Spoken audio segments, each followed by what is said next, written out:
আসসালামু আলাইকুম বন্ধুরা। সত্যিই তো দেশ চালানো তো আর এত সোজা কথা নয়। সরকার পরিচালনা করাও সোজা না।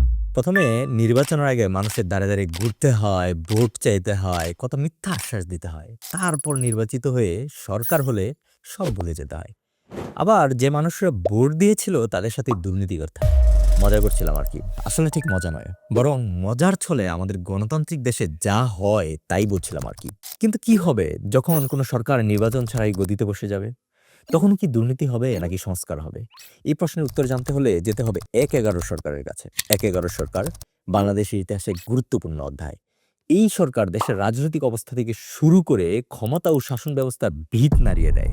তাই আজকে আমরা আলোচনা করব সেই ১/১১ সরকারের শাসন ব্যবস্থা, শাসনামল এবং কেন বর্তমান সময়ে এসেও আমরা সেই সরকারের কথা স্মরণ করছি তা নিয়ে। তাহলে চলুন শুরু করা যাক।